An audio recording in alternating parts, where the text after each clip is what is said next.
భూపతులారా బోధనొందుడి, భయభక్తులు కలిగి యెహోవాను సేవించుడి. గడగడ వణుకుచు సంతోషించుడి. ఆయన కోపము త్వరగా రగులుకొనును. కుమారుని ముద్దు పెట్టుకొనుడి, లేని ఎడల ఆయన కోపించును. అప్పుడు మీరు త్రోవ తప్పి నశించెదరు. ఆయనను ఆశ్రయించు వారందరూ ధన్యులు. ఈ కీర్తన మనము ఆల్రెడీ ఒక సైకిల్లో అయిపోయినట్టుంది. ఫస్ట్ నుంచి మనం చదువుకుంటూ వచ్చాము. నాకు తెలిసి మొదటి ఆరాధనలో యాకోబు అంకుల్ చెప్పినట్టున్నారు, రెండో ఆరాధనలో స్టీఫెన్ చెప్పినట్టున్నారు, నాకు గుర్తున్నంత వరకు రెండో. అంటే నేను చెప్పదలుచుకున్నది ఏంటిదంటే, ఈ కీర్తన ఎవరికి కొత్త కాదు. ఇది ఖచ్చితంగా ఒకసారి రెండు సార్లు మనం విన్నదే. ఎక్కువ రోజుల క్రితం కూడా కాదు, రెండు మూడు నెలల క్రితమే మనం చదువుకున్నాం. అయితే ఈరోజు దేవుడు నాతో మాట్లాడాడు 2 రోజుల క్రితము ఫ్యామిలీ ప్రేయర్లో ఉన్నప్పుడు. మొదటి 2-3 కీర్తనలు చదువుతున్నప్పుడు దేవుడు ఒక రకంగా నాతో మాట్లాడాడు. నాతో మాట్లాడింది మీతో పంచుకోవాలని ఆశపడుతున్నాను నేను. అయితే 2వ కీర్తనలోకి వెళ్ళకముందు కొన్ని విషయాలు మనము అర్థం చేసుకున్నాం. ఎలా అంటే, మనకి క్రీమ్ బిస్కెట్ తెలుసు కదండి అందరికీ. పైన ఒక బిస్కెట్ ఉంటుంది, కింద ఒక బిస్కెట్ ఉంటుంది, మధ్యలో క్రీమ్ ఉంటుంది. మన ఆ క్రీమ్ తినేసి బిస్కెట్లు ఇస్తే ఎవరు తినరు, అది నచ్చదు అంతగా. ఎందుకంటే అది ఒకటి స్వీట్ ఉండదు, కొంచెం ఉప్పుగా, కొంచెం సప్పగా ఉంటుంది. అది క్రీమ్ ఉంటేనే మన బిస్కెట్ తినబుద్ధి అవుతుంది. అలాగే కొన్ని వాక్యాలు మనకి ఎలా అంటే 1, 2, 3 ఈ 3 కీర్తనలు ఒక క్రీమ్ బిస్కెట్ లాగా 1, 2, 3 జత కలిపి తింటేనే మనకి దాని యొక్క సారం తెలుస్తుంది. అదేవిధంగా 21, 22, 23 మనకి 23వ కీర్తన అందరికీ తెలుసు, యెహోవా నా కాపరి, కంఠస్థం కూడా అందరికీ వస్తుంది. 21వ కీర్తన 22వ కీర్తన అంతగా ఐడియా ఉండదు. కానీ ఆ 3 కీర్తనలు కలుపుకుంటే మనకి దేవుడు ఒక గూఢాంశం. అంటే ఏంటిదంటే, మనం ఇక్కడ 2వ కీర్తన మనం చూసుకుంటే అభిషక్తుని గురించి మాట్లాడారు. ఇక్కడ అభిషక్తుడు ఎవరు అంటే మనకు అందరికి తెలిసిందే, పరిచయం చేయాల్సిన అవసరం లేదు. యేసు ప్రభు వారు మన కొరకు అభిషక్తునిగా, క్రీస్తుగా, క్రీస్తు అనగా అభిషక్తునిగా మన మధ్యకు వచ్చాడు. యేసు రక్షకునిగా మన కొరకు చనిపోయి తిరిగి లేచాడు. అందరికీ తెలిసిన విషయాలు. అంటే 2వ కీర్తన ఎప్పుడైతే మనకి యేసు ప్రభు వారి గురించి చెప్పబడుతుందో అప్పుడు మొదటిది 3వది చూసుకుంటే 3 కలిపి చూసుకున్నప్పుడు మనకు బాగా అనిపిస్తుంది. అలాగే 22వ కీర్తన కూడా యేసు ప్రభు వారు శ్రమల్లో సిలువలో పలికిన మాట మనం ఒకటి చూసుకోవచ్చు, నా దేవా నా దేవా. మనకేంటంటే 23వ కీర్తన అందరికీ బాగా నచ్చుతుంది. అంటే యెహోవా నా కాపరి, నాకు లేమి కలగదు, పచ్చిగల చోట్ల ఆయన నన్ను పరుండ చేయించున్నాడు, శాంతికరమైన జలం మీద నడిపించు. అది అంత సులువుగా రాలేదు మనకి. అది 22వ కీర్తన వల్లనే మనకి 23వ కీర్తన అంత సులువు అవుతుంది మనకి. లేకపోతే యెహోవా నా కాపరి అవ్వడు. ఎందుకంటే యెషయాలో ఏమని ఉంటుందంటే, నీకును నాకును మధ్య ఏముందంటాడు అక్కడ, ఆయన అడ్డుగోడ ఉంది, పాపమును అడ్డుగోడ ఉంది. ఆ అడ్డుగోడ 22వ కీర్తనలో దేవుడు విరగొట్టాడు. కాబట్టి యెహోవా మనకి మంచి కాపరి అవ్వగలిగాడు. అలాగే ఇక్కడ 2వ అధ్యాయం కూడా మనం చూసుకుంటే 1, 2, 3 కలిపి చూసుకున్నప్పుడు మొదటి కీర్తనలో దేవుడు ఎలా ఉండాలి, ఎలా ఉండకూడదు, నువ్వు ఎలా ఉంటే నీకు ఎలా తీర్పు వస్తుందని క్లియర్గా 6 వచనాల్లో చెప్తాడు. దుష్టుల ఆలోచన చొప్పున నడవద్దు, పాపుల మార్గంలో నిలవబడద్దు, అపహాసకులు కూర్చుని చోట్ల కూర్చుండకూడదు. మరి ఏం చేయాలి? యెహోవా ధర్మశాస్త్రం నన్ను ఆనందించు, దివారాత్రులు ధ్యానించేవాడు ధన్యుడు. వెట్ట కలగదంటాడు, సారము పచ్చగా ఉంటుంది, తన కాపుదల ఎప్పుడు తగ్గదు అని చెబుతూ ఏమంటాడంటే, దుష్టులు అలాగుండక గాలి చెదరగొట్టు పొట్టు. అంటే అక్కడ ఏంటిదంటే దేవుడు 2 చెప్తున్నాడు మనకి, ఎలా ఉండాలి, ఎలా ఉండకూడదు. ఎలా ఉంటే మీరు ఎలా ఉంటారు, నీతిమంతుల సభ దేవునికి తెలుసంట. దుష్టులు ఎక్కడికి వెళ్తారని రాయబడి ఉందండి అక్కడ, దుష్టులు మార్గము నాశనమునకు దారి తీస్తుందని రాయబడి ఉంది అక్కడ. అంటే ఇక్కడ మనం జ్ఞాపకం చేసుకోవాల్సింది ఏంటిదంటే, మొదటి కీర్తనలో ఎలా ఉండాలి, ఎలా ఉండకూడదు, ఎలా ఉంటే దేవుడు ఎలాంటి పరిస్థితులు మనం ఎదుర్కోగలమో చెప్తూ 2వ కీర్తనలో ఒక క్వశ్చన్ వేస్తున్నాడు. ఏమని వేస్తున్నాడు అంటే, అన్యజనులు ఎలా అల్లరి రేపుచున్నారు, జనములు ఎలా వ్యర్థమైన దానిని తలంచుచున్నారు. విచిత్రం అనిపిస్తుంది. మనం ఏంటిదంటే ఆ వ్యర్థము, మనం వారి కట్లు తెంపుదము రండి, వారి పాశములను మన యొద్ద నుండి పారవేదము రండి అని చెప్పుకొనుచు భూరాజులు యెహోవాకును ఆయన అభిషక్తునికి విరోధముగా నిలబడుచున్నారు. ఇక్కడ విచిత్రం అంటే, దేవుడు ఏం చేయాలో ఏం చేయకూడదో చెప్పాడు. మీరు ఏ మార్గంని ఎన్నుకుంటే ఏ మార్గాన్ని వెళ్ళి ఎటు పడిపోతారో కూడా చెప్పారు. చెప్పిన తర్వాత ఆయన ఒక చెప్పాలంటే ఒక జడ్జిమెంట్ లాగా అనుకోవచ్చు, లేదా మనకి ఏంటంటే ఒక శోధన లాగా అనుకోవచ్చు, అంటే మనం పరిశీలించుకోవడానికి. ఇక్కడ దేవుడు నుంచి అడుగుతున్నాడు, దేవుడే అడుగుతున్నాడు. ఈరోజు మనం ప్రశ్న వేసుకోవాలి. దేవుడు ఏం అడుగుతున్నాడంటే, ఎలా అల్లరి రేపుచున్నారు, ఎలా వ్యర్థమైన దాన్ని తలంచుచున్నారు. వాళ్ళు ఏమని తలంచుతున్నారంటే, వారి కట్లు తెంపుదము, వారి పాశములను మన వద్ద నుండి పారవేదము. అంటే జనులు ఏమనుకుంటున్నారండి అక్కడ, పాపపు కట్లు మేమే తెంచుతాము.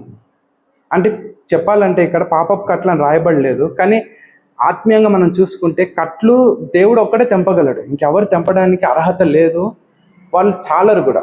కానీ ఇక్కడ జనులు ఏమంటున్నారు, వారి కట్లు తెంపుదము రండి, వారి పాశములు మన యొద్ద నుండి పారవేదము రండి అని ఎవరు చెప్తున్నారంట? అక్కడ అన్యజనులు యెహోవాకు, ఆయన అభిషక్తునికి. అంటే అభిషక్తుడు ఇక్కడ పిక్చర్లోకి వచ్చాడంటే రక్షణ పిక్చర్లోకి వచ్చినట్టే.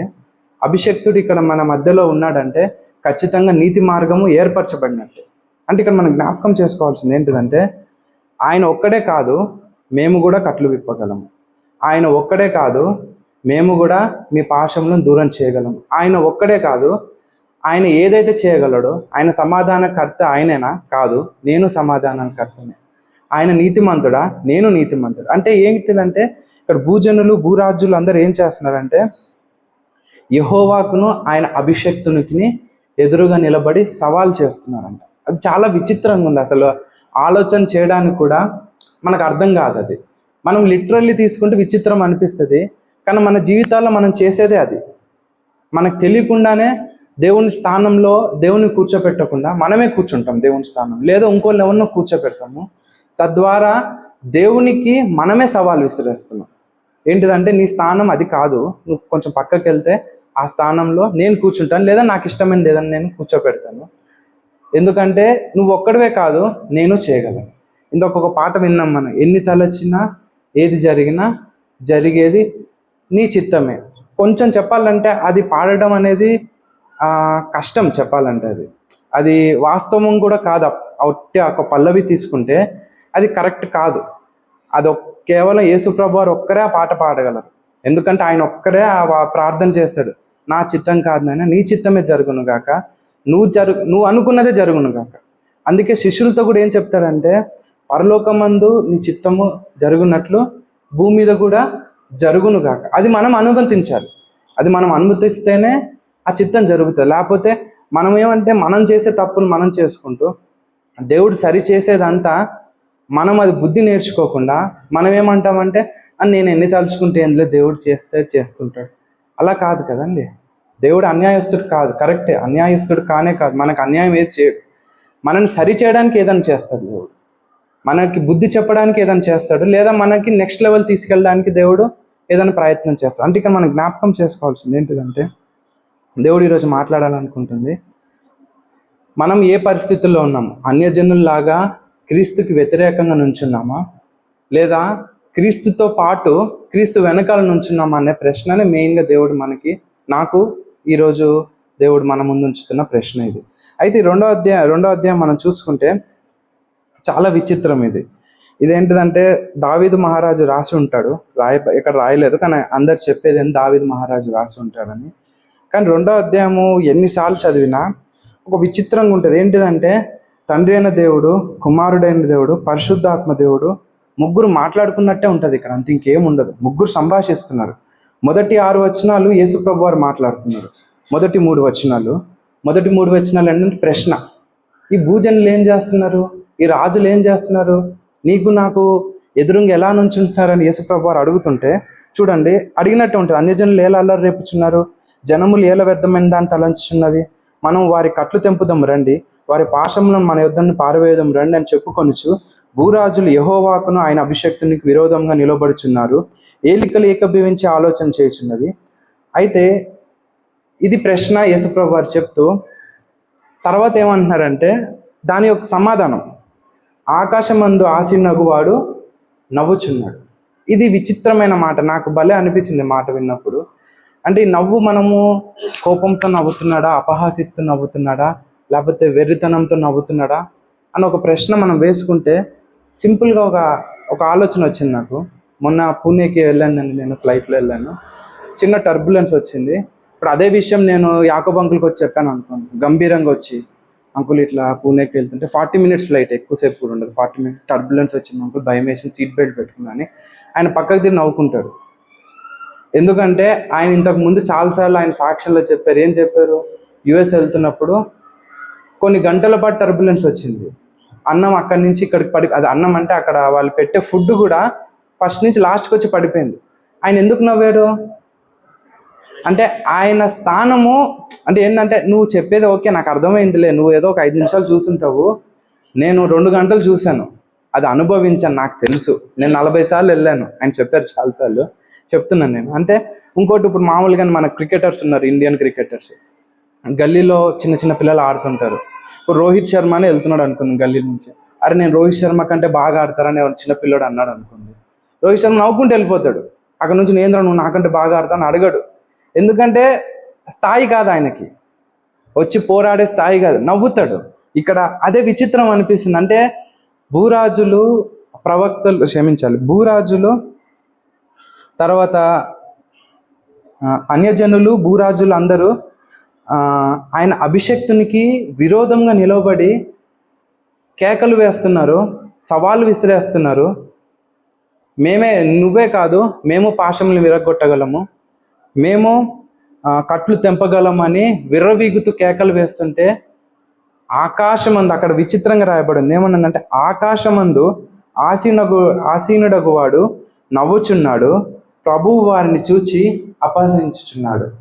ఆకాశమందు ఆసీనుడగు వాడు నవ్వుచున్నాడు. భూరాజులు భూమికి పరిమితమై, ఒక స్థానానికి పరిమితమై, ఒక స్థలమునకు పరిమితమై, అధికారం కలిగిన వారే కూర్చుని ఒక చిన్న ఆయన సృష్టంలో, ఒక చిన్న సృష్టిలో, ఒక చిన్న ప్రదేశంలో, ఒక చిన్న పీఠం మీద కూర్చుని సవాల్ విసిరేస్తుంటే, ఈ భూమిని సైతం సృష్టించిన మహా సృష్టికర్త ఆకాశమందు ఆసీనుడై వాళ్ళని చూసి నవ్వుతున్నాడంట. అరే పిచ్చి వాళ్ళారా, నేను సృష్టించిన సృష్టం రా మీరు, నేను చిటికేస్తే మీరు ఎందుకు పనికొస్తారు, అపహాసిస్తున్నారు అని నెక్స్ట్ వర్షన్లో మనం చూసుకుంటే ఏమని ఉందంటే, ప్రభువు వారిని చూచి అపహసించుచున్నాడు. అంటే ఏంటి అపహాసం అంటే ఏంటిది? నేను సృష్టించిన సృష్టం మీరు, నేను ఇప్పుడు చిటికేస్తే మీరు సమాప్తం అయిపోతారు, నేను కన్నెర్ర చేస్తే మీరు ఏ పాటి వారు అని చెప్తూ 5వ వచనం మనం చూస్తే, ఆయన ఉగ్రుడై వారితో పలుకును, ప్రచండ కోపము చేత వారిని తల్లడింపజేయును, నేను నా పరిశుద్ధ పర్వతమైన సీయోను మీద నా రాజును ఆసీనునిగా చేసి ఉన్నాను, కట్టడని నేను వివరించేదను. ఇక్కడ క్లియర్గా మనం చూడొచ్చు, యేసుప్రభు వారు, యెహోవా దేవుడు సంభాషణ మనం చూస్తే ఇక్కడ ఏమంటున్నాడంటే, అన్యజనులు నుంచున్నారు, మీరు నుంచున్నారు కరెక్టే, కానీ చూడండి అక్కడ ఆకాశమందు ఆసీనుడగు వాడు మిమ్మల్ని చూసి నవ్వుతున్నాడు. మీరు ఎవరి దగ్గరికి వెళ్తున్నారు? ఎవరిని? నేను ఒక మనిషిని రూపంగా మీకు కనిపించవచ్చు, కానీ నా వెనుకున్నది మహా గొప్ప సృష్టికర్త. ఏం చేస్తున్నారంటే ఆయన ఆకాశము, అక్కడ ఏముందండి, ఆకాశమందు ఆసీనుడగువాడు అంటే ఎక్కడ ఆసీనుడై ఉన్నాడు? ఆయన ఆకాశం మీద ఆసీనుడై ఉన్నాడు. ఇంకో రకంగా చెప్పుకుంటే యెషయాలో మనం చూసుకుంటే భూమి ఆయన పాదపీఠం. అంటే మీరు ఆయన పాదాల దగ్గర కూర్చొని ఆయన బొటన వేలును చూస్తూ విర్రవీగుతూ మీరు ప్రశ్నేస్తున్నారు, ఏ పాటి వారా మీరు అని చెప్తూ యేసుప్రభు వారు అంటే, లేదా ఇక్కడ మనకి పరిశుద్ధాత్మ దేవుడు మనతో మాట్లాడేది ఏంటిదంటే, ఇక్కడ ఆయన చెప్తున్నాడు, మీరు ఆయన యొక్క కృపను తేలిగ్గా తీసుకుంటున్నారేమో, ఒకానొక దినం వస్తుంది ఆయన ఉగ్రుడై వారితో పలుకును, ప్రచండ కోపము చేత వారిని తల్లడింపజేయును అని చెప్తూ తనను తాను సాక్షిగా చూపిస్తున్నాడు. యేసుప్రభు వారు ఏమంటున్నారంటే, నేను నా పరిశుద్ధ పర్వతమైన సియోను మీద నా రాజుని ఆసీనునిగా చేసి ఉన్నాను. ఇక్కడ యేసుప్రభు వారు తండ్రి అయిన దేవుని హెచ్చించడము, తండ్రి అయిన దేవుడు యేసుప్రభు వారిని హెచ్చించడం మనము క్లియర్గా చూస్తాం. 6, 7, 8 వచనాలు మనం చూసుకుంటే, నేను నా పరిశుద్ధ పర్వతమైన సియోను మీద నా రాజుని ఆసీనునిగా చేసి ఉన్నాను, కట్టడం నేను వివరించేదను. నా రాజుని నేను ఆసీనునిగా చేశాను, నేను ఒక కట్టడం చెప్తాను. అదేంటిదంటే, ఆయనే స్వయాన నాతో పలికాడు. ఏం పాట పలికాడు ఆయన? నీవు నా కుమారుడవు, నేడు నిన్ను కని ఉన్నాను. మనం చూసుకుంటే యేసుప్రభు వారు బాప్తిజం తీసుకుని యోర్దాను నది నుంచి బయటికి వస్తున్నప్పుడు కూడా ఆకాశం నుంచి గొప్ప కేక, ఇదే మాట, నీవు నా కుమారుడవు, నేడు నిన్ను కని ఉన్నాను. అంటే ఇక్కడ మనం జ్ఞాపకం చేసుకోవాల్సింది ఏంటిదంటే, త్రిత్వంలో సంభాషణ మనకు 2వ అధ్యాయంలో నీటికి కనిపిస్తుంది ఇక్కడ దేవుడు. అంటే ఇక్కడ మనం ఏంటిదంటే, ఎలా అయితే 22వ కీర్తన దావీదు మహారాజు ఆ కల్వరిగిరిలో ఉన్న క్రీస్తుని చూస్తూ ఆయన పలికిన మాటలు రాశాడో, ఇక్కడ కూడా నాకు తెలిసి దర్శన రూపంగా మనము అపోస్తుల కార్యంలో చూసుకుంటే అక్కడ రాయబడి ఉంటుంది. ఏమంటే దావీదు మహారాజు ప్రవక్త అని రాయబడి ఉంటుంది. అక్కడ రాజు మాత్రమే కాదు, ఆయన ప్రవక్త అని రాయబడి ఉంటుంది అక్కడ 2వ అధ్యాయంలో మనం చూసుకుంటే. అంటే ఆయన ఈ ప్రవచనం చేస్తున్నాడు. యేసు ప్రభువారు తండ్రి అయిన దేవుడు మాట్లాడుతున్న సంభాషణని ఇక్కడ మనకి వ్యక్తపరుస్తున్నట్టు మనం జ్ఞాపకం చేసుకోవచ్చు. ఏం చెప్తున్నాడంటే, ఆయన యెహోవా నాకు ఇలాగ సెలవిచ్చాడు. ఏమని సెలవిచ్చాడు? నీవు నా కుమారుడవు, నేడు నిన్ను కని ఉన్నాను. నన్ను అడుగుము, జనములకు నీకు స్వాస్థ్యముగాను భూమిని దిగంతముల వరకు సొత్తుగాను ఇచ్చేదను. ఇనుప దండముతో నీవు వారిని నలుగొట్టెదవు, కుండను పగలగొట్టినట్టు వారిని ముక్క చెక్కలుగా పగలగొట్టేదవు. ఇది మనము ప్రకటనలో చూసుకోవచ్చు. అక్కడ రాయబడి ఉంటుంది, ఇనుప దండముతో నీవు వారిని ఏలేదవని అక్కడ మాట్లాడిన మాటలు మనం జ్ఞాపకం చేసుకోవచ్చు. అయితే ఒక ప్రశ్న ఇక్కడ మనం వేసుకోవాలి. యేసు ప్రభు వారు కూడా దేవుడే కదా, మళ్ళీ తండ్రి ఆయనకు అప్పగించడం ఏంటిది అన్న ఒక ప్రశ్న నాకు వచ్చింది. అది మీతో పంచుకోవాలని ఇష్టపడుతున్నాను నేను. ఇక్కడ మనం చూస్తే ఆయన ఏమంటున్నాడంటే, 6వ వచనంలో యేసు ప్రభు వారు ఏమంటున్నారంటే, నేను నా పరిశుద్ధ పర్వతం. అక్కడ నేను నా తండ్రి పరిశుద్ధ పర్వతం అని రాయబడలేదు. అక్కడ నా పరిశుద్ధ పర్వతమైన సియోను మీద నా రాజుని. అంటే యేసు ప్రభు వారు తన్ను తాను తగ్గించుకుంటూ, అది నా పరిశుద్ధ పర్వతమే, నా రాజుగా నేను చేసుకున్నాను. అందుకే మనము ఫిలిప్పి 2లో చూసుకుంటే అక్కడ ఏమని రాయబడి ఉంటుంది అంటే 2:5-6 అందరికి తెలిసిందే. తన్ను తాను తగ్గించుకున్నాను. ఎంతగా తగ్గించుకున్నాడంటే, దాసుని స్వరూపమును ధరించుకుని రిక్తునిగా చేసుకున్నట్టు మనం అక్కడ జ్ఞాపకం చేసుకుంటాం. అక్కడ యేసుప్రభు వారు అంటే, యేసుప్రభు వారు మానవ జన్మ ఎత్తడం అన్నది మనం ఏమనుకుంటామంటే, ఏముందిలే ఒక చిన్న కార్యమే అది, ఒకవేళ ఆయనకి ఇష్టం లేకపోతే మధ్యలో వెళ్ళిపోయేవాడేమో మళ్ళీ ఆరోహణమై అనుకుంటాం మనం. కానీ అలా సంభవం లేదు. ఒకవేళ యేసుప్రభు వారు మానవునిగా వచ్చారు, ఒకవేళ ఆయన పాపం చేసి లేదా ఆయన దేవుని చిత్తం జరిగించకపోతే నాకు తెలిసి మానవునిగానే ఉండిపోయేవాడు. ఎందుకంటే ఆయన తన దైవత్వమును విడిచిపెట్టి, తండ్రి దగ్గర విడిచిపెట్టి మానవునిగా కిందకు వచ్చాడు. ఆయనలో ఏ దైవత్వం లేదు, కేవలం మానవుడిగా వచ్చాడు. తను తన దేవుణ్ణి రాజుగా సియోను పర్వతం మీద ఉంచాడు. కాబట్టి ఈయన ఏమంటున్నాడంటే, తండ్రి అయిన దేవుడు, నన్ను అడుగుము, జనములకు నీకు స్వాస్థ్యముగాను భూమి దిగంతముల వరకు నీకు సొత్తుగాను ఇచ్చేదను. అంటే ఇక్కడ తండ్రి అయిన దేవుడు ఏం మాట్లాడుతున్నాడంటే, నువ్వు జయించి నా దగ్గరకు వచ్చినప్పుడు సమస్తము నేను నీకు మరలా ఇచ్చేదను. నువ్వు ఏదైతే విడిచిపెట్టి నా దగ్గర నువ్వు కిందకి మానవునిగా వెళ్ళావో మరలా నేను నీకు అది ధరింపచేసేదను. అయితే ఇక్కడ మనం జ్ఞాపకం చేసుకోవాల్సింది 2వ అధ్యాయము 1-9 వచనాలు మనం చూసుకుంటే, 6 వచనాల్లో ఫస్ట్ 3 వచనాలు ప్రశ్నలు. ఎందుకు ఇలా ఉన్నారు అన్యజనులు? నేను చెప్పాను, దుష్టుల ఆలోచన చొప్పున నడవక, పాపుల మార్గం నిలవక, అపహాసులు కూర్చుండ చోటున కూర్చుండక, ధర్మశాస్త్రమును దివారాత్రము ధ్యానించు, నీటి కాలువ ఎవరన్న నాటబడిన ఒక చెట్టు వలె ఉండమని నేను చెప్పినా సరే, వీరు అలా ఉండకుండా తిరిగి ఎలా ఉన్నారు? నాకే వ్యతిరేకంగా నిలబడి ఉన్నారని ప్రశ్న వేస్తూ నెక్స్ట్ 3 వచనాల్లో ఆయన ఏం చెప్తున్నాడంటే, ఆకాశములో ఒక అతను కూర్చున్నాడు, మీరు చేస్తున్న వెర్రి పనులకు ఆయన నవ్వుచున్నాడు, మిమ్మల్ని అపహసిస్తున్నాడు, ఆయన కోపదినం ఒకరోజు రాబోచున్నది. తర్వాత ఏమంటున్నారండి, ప్రచండ కోపము చేత వారిని తల్లడింపజేసే ఒక దినం వస్తుంది. కాబట్టి మీరు ఏం చేయాలంటే, నేను నా రాజుని ఏ రకంగా అయితే సియోను పర్వతం మీద కూర్చోబెట్టానో మీరు అలా కూర్చోబెట్టాలని చెప్తూ, నన్ను మీరు తక్కువగా చూడాల్సిన అవసరం లేదు, తండ్రిని మీరు తక్కువగా చూడాల్సిన అవసరం లేదు, తండ్రి నన్ను హెచ్చిస్తున్నాడు, నేను తండ్రిని హెచ్చిస్తున్నానని మాట్లాడుతున్నప్పుడు మనం జ్ఞాపకం చేసుకుంటే, ఇక్కడ వారిద్దరు సంభాషణలో మనం చూసుకుంటే కొంచెము వ్యతిరేకత మనకి క్లియర్గా కనిపిస్తుంది. మనం చేస్తున్న పనులను బట్టి, మనం చూపుతున్న క్రియలను బట్టి మనకు వ్యతిరేకత కనిపిస్తుంటే, ఇక్కడ పరిశుద్ధాత్మ దేవుడు ఏ విధంగా అయితే యజమానుడు వచ్చి, అరే ఈ వృక్షము ఇంకా ఫలాన్ని ఇవ్వట్లేదు, ఈ వృక్షము ఇంకా ఎన్ని సంవత్సరాలు మనం దీన్ని పోషించాలి? పచ్చగా కనిపిస్తుంది కానీ దీంట్లో ఫలం లేవు, దీన్ని నరికేద్దామని తోట యజమాని అడిగినప్పుడు తోటమాలి ఏ రకంగా అయితే ఇంకొక సంవత్సరం ఉండనియ్యా అని బతులాడతారో, మనం 10, 11, 12 వచనాలు చూసుకుంటే పరిశుద్ధాత్మ దేవుడు మనకి హెచ్చరిస్తున్నట్టు మనం ఇక్కడ జ్ఞాపకం చేసుకోవచ్చు. మనం చేస్తున్న పరిస్థితులను బట్టి, మనం చూపుతున్న మన అవిధేయతను బట్టి తండ్రి కుమారులు వారు చూపించిన ప్రేమను మనము వెనక్కి తంతు వారిని కోపంలో పెట్టినప్పుడు పరిశుద్ధాత్మ దేవుడు మాత్రము ఇక్కడ మనం చూస్తే మనల్ని హెచ్చరిస్తూ వారి కోపాన్ని చల్లార్చడానికి ప్రయత్నిస్తున్నట్టు మనం చూస్తాం. ఇక్కడ 10, 11, 12లో మనం చూసుకుంటే, కాబట్టి రాజులారా వివేకులయుండుడి, భూపతులారా బోధనొందుడి, భయభక్తులు కలిగి యెహోవాను సేవించుడి, గడగడ వణుకుచు సంతోషించుడి, ఆయన కోపము త్వరగా రగులుకొనును, కుమారుని ముద్దు పెట్టుకొనుడి, లేని ఎడల ఆయన కోపించును, అప్పుడు మీరు త్రోవ తప్పి నశించెదరు, ఆయనను ఆశ్రయించువారు ధన్యులు. ఇక్కడ పరిశుద్ధాత్మ దేవుడు తను కలుగజేసుకుని మనకు ఒక మాట చెప్తున్నాడు ఇక్కడ. కాబట్టి రాజులారా వివేకులయుండుడి. మీరు ఏం చేస్తున్నారు, మీరు ఏ ప్రశ్నలు వేస్తున్నారో, తండ్రి ఎలా సమాధానం ఇస్తున్నాడో మీరు జ్ఞాపకం చేసుకోండి. మీ వివేకంను వదులుకొనకండి. భూపతులారా బోధని అంగీకరించండి. మీరు భయభక్తులు కలిగి యెహోవాను సేవించుడి, గడగడ వణుకుచు సంతోషించుడి. విచిత్రం ఈ మాట అసలు. గడగడ వణుకుచు సంతోషించుడు. ఎవరైనా వణుకుతూ సంతోషిస్తారండి?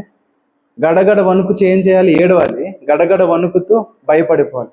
కానీ ఇక్కడ దేవుని యొక్క సన్నిధానంలో ఉండే అద్భుతమైన విషయం చెప్తున్నాడు. ఇక్కడ దేవుడు మన దగ్గరికి వచ్చినప్పుడు లేదా మనం దేవుని దగ్గరికి వెళ్ళినప్పుడు సంతోషం ఉంటుంది, అదేవిధంగా భయం కూడా ఉంటుంది.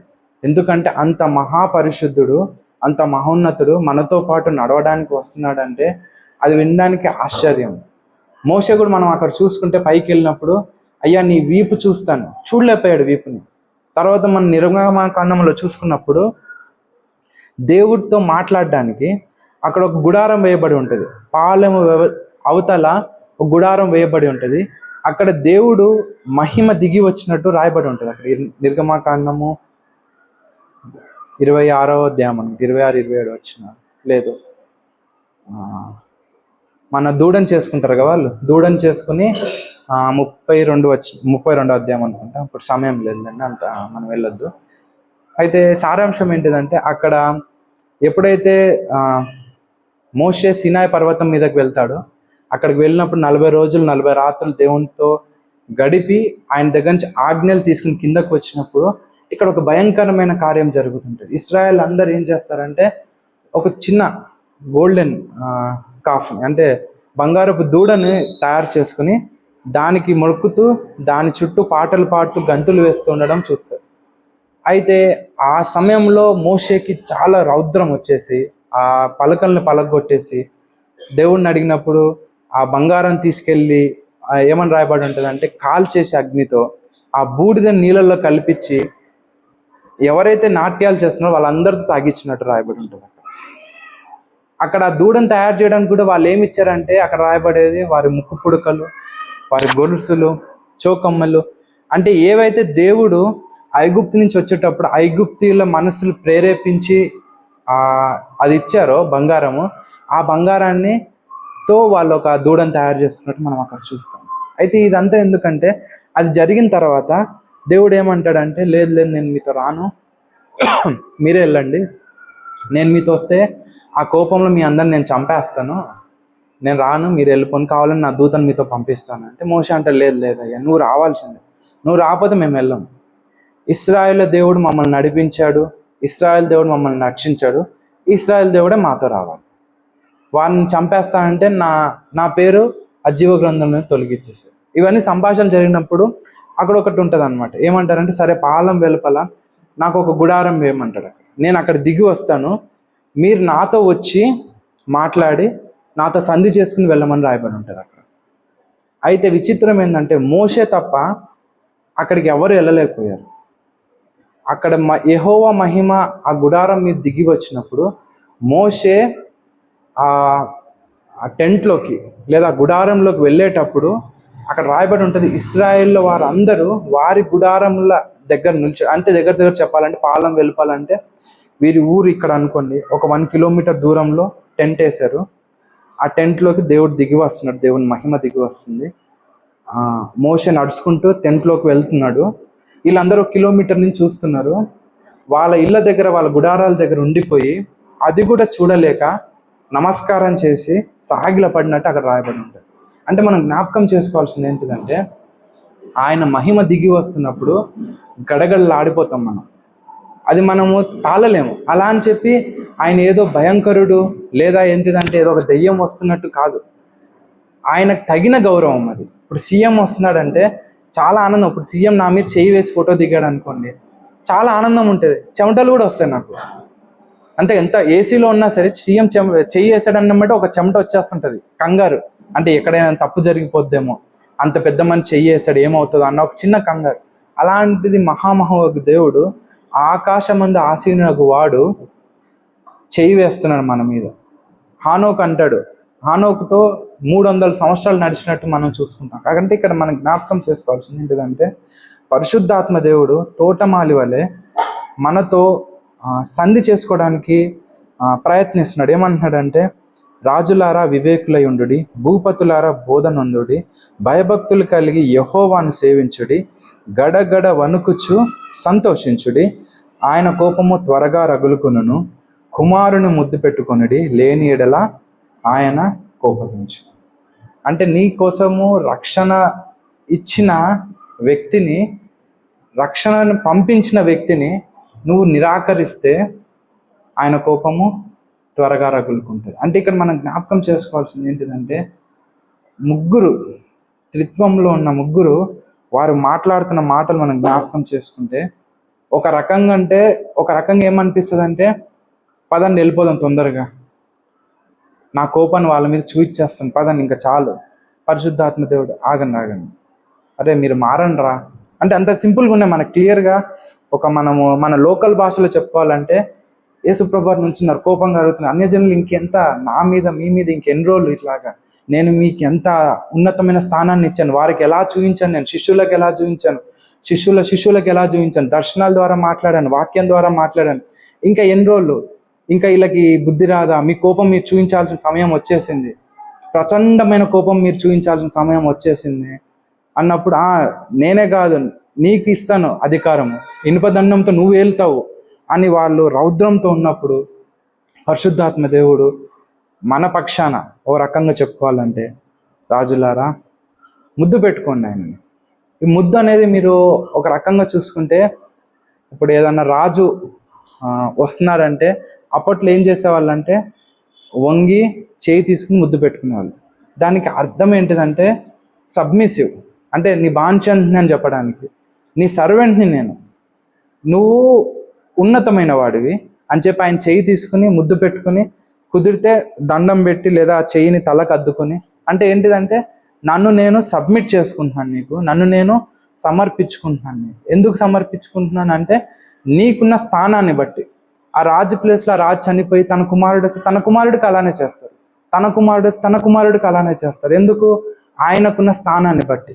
మనం కూడా క్రీస్తు స్థానం ఏంటిదంటే, ఇదే ఆకాశమందు ఆయన ఆసీనుడైన వాడు తన దైవత్వాన్ని విడిచేసి కిందకు వచ్చి దాసునిగా తీసుకుని ఒక దరిద్రుడిగా పశువుల పాకలో పుట్టి, పొత్తి గుడ్డలు అంటే మన పక్క వేసుకునే గుడ్డల మీద ఆయన పుట్టి, ఎవరు ఉండరండి అట్లా నాకు తెలిసి. మన పిల్లలకి మనము ఇక ఆడు పుడుతున్నాడంటే, మా కొడుకు గురించి చెప్తాను నేను, ఆడు ఇంక ఈరోజు పుడుతున్నాడు లేదా ఆపరేషన్ జరుగుతుందంటే గబగబా వెళ్ళిపోయి అవేవో ఉంటే కిట్ ఉంటుంది, వెళ్ళి న్యూ బార్న్ కిట్ అంటే ఇచ్చేస్తారు. వాళ్ళు న్యూ బార్న్ కిట్ ఆడు ఇంకా పుట్టుతున్నాడో లేదో తెచ్చేస్తాను వెళ్ళి కిందకి వెళ్ళి.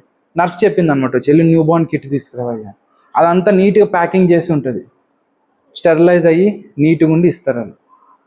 అంటే మనం జ్ఞాపకం చేసుకోవాల్సిందంటే, మన పిల్లల కోసం మనం ఎట్లా ఆలోచిస్తున్నామంటే, అరే నీట్గా ఉండాలి, అంతేగాని ఇంట్లో ఒక గుడ్డ తీసుకెళ్ళాం కదా మనము కప్పడానికి. అంటే మనం అదే అక్కడ పశువుల పాకలో ఉన్న, అంటే యేసు ప్రభువు వారు తనను తాను ఎంత తగ్గించుకున్నాడో మనకి అక్కడ కనిపిస్తుంది. ఎందుకు తగ్గించుకున్నాడంటే, మనము నాశనం అయిపోవడం ఆయనకి ఇష్టం లేక, మనము ఆయన మార్గంలో నడవాలని, ఆయనే మార్గంగా మనకి ఒక మార్గాన్ని ఏర్పరిచి మనకి చేస్తే, మనము ఆయనకు విరోధంగా నుంచుంటున్నామేమో అన్న ప్రశ్న ఈరోజు వేసుకోవాలని దేవుడు మనతో మాట్లాడుతున్నాడు. ఆఖరిగా మనం చూసుకుంటే మొదటి కొరింథీలు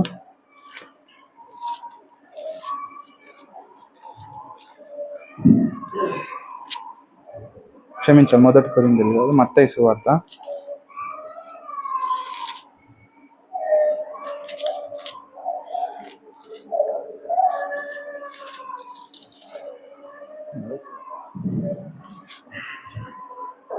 గుర్తు రావట్లేదండి. అంటే ఏమని ఉంటుందంటే, మనం బల్ల దగ్గరకి ప్రవేశించినప్పుడు మనల్ని మనం పరీక్షించుకోమని ఉంటుంది. నీ సహోదరుని మీద నీకేమన్నా కోపం ఉంటే ఆ వివాదం తీర్చుకుని తర్వాత బల్లలో చేయవేయమని ఒక మాట రాయబడి ఉంటుంది మనకి.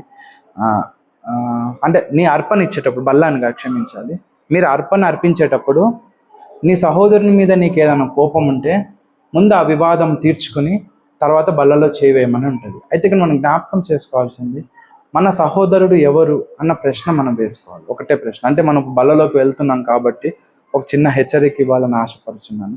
దేవుడు నాతో రీసెంట్గా మాట్లాడలేదు, అంటే మీతో పంచుకోవాలని ఇష్టపడుతున్నాను. మన సహోదరుడు ఎవరు అన్న ప్రశ్న. మన సహోదరుడు ఎవరు అంటే నా చుట్టుపక్కల ఉన్నవారా, లేకపోతే నా సొంత అన్నదమ్ముల, లేకపోతే నా కజిన్సా, ఎవరు నా సహోదరుడు అన్న ప్రశ్న వేసుకుంటే సింపుల్ ఆన్సరు, నేను తండ్రి అని పిలుస్తాను, ఆయనను తండ్రి అని పిలిచే వాళ్ళందరూ నా సహోదరులే. అది నా భార్య అవ్వచ్చు, నా కొడుకు అవ్వచ్చు, అత్త కోడళ్ళు అవ్వచ్చు, ఇంకెవరన్నా అవ్వచ్చు. అంటే ఒక ప్రశ్న ఏంటిదంటే, బల్ల మన దగ్గరకు వచ్చేటప్పుడు మనము అందరితో సమాధానంగా ఉన్నామా లేదా అన్న ప్రశ్న మనం వేసుకొని, లేకపోతే సమాధాన పడి చేయవేయాలని దేవుడు నాతో మాట్లాడి మీతో పంచుకున్నాను. దేవుడి చిన్న వాక్యం దీవించుకున్నాడు.